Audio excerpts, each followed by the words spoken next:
হরি ওম তৎসৎ। হরি ওম তৎসৎ। ওম নমো ভগবতে বাসুদেবায় নমঃ। ওম অখণ্ডমণ্ডলাকারং ব্যক্তং যেন চরাচরং তৎপদং দর্শিतं যেন তস্मै শ্রীগুরবে নমঃ। হে কৃষ্ণ করুণা সিন্ধু দীনবন্ধু জগৎপতে গোপেশ গোপিকাকান্ত রাধাকান্ত নমস্তুতে। তপ্ত কাঞ্চন গৌরাঙ্গী রাধা বৃন্দাবনেশ্বরী বৃষভানুসুতে দেবী প্রণামামি। আজকের এই হরি কথামৃত আয়োজনে আমি উষা হালদার আমার প্রিয় ভক্ত ও দর্শকদের প্রীতি শুভেচ্ছা ভালোবাসা প্রণাম জানিয়ে শুরু করছে আমার আজকের নিবেদন শ্রীমদ্ ভগবদ গীতা। শ্রীমদ্ ভগবদ গীতায় ভগবান শ্রীকৃষ্ণ অর্জুনকে উপলক্ষ করে বলেছেন, হে অর্জুন, যাহারা তত্ত্বজ্ঞানী তাহারা কি জীবিত কি মৃত কারো জন্য শোক করে না। অর্জুনের মোহ দূরীকরণের চেষ্টাতে শ্রীমদ্ ভগবদ গীতার উদ্ভব। অর্জুনের মোহকে দূরীকরণের প্রচেষ্টাতেই ভগবান শ্রীকৃষ্ণ সমগ্র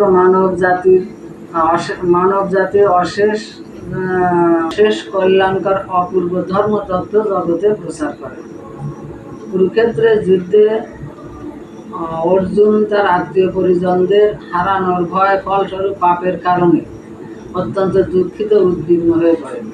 ভগবান শ্রীকৃষ্ণ এই অর্জুনের উদ্বিগ্নতাকে প্রশমনের জন্য শ্রীমদ্ ভগবদ গীতার 11 অধ্যায় বিশ্বরূপ দর্শনের 32 নম্বর শ্লোকে বলেছেন, কলহস্মি লোকক্ষয় কীর্তন প্রবৃত লোকান সংহাত্মনীয় প্রবৃত ঋত হবি তাং না ভবিষ্যন্তি সর্বে যে অবস্থিতা প্রত্যানিকে সুযোগা। অর্থাৎ ভগবান শ্রীকৃষ্ণ বলছেন, হে অর্জুন, তুমি আমার বিশ্বরূপ ও আমার বিভূতি দেখতে চেয়েছিলে, তাই আমাকে দেখো আমি কে।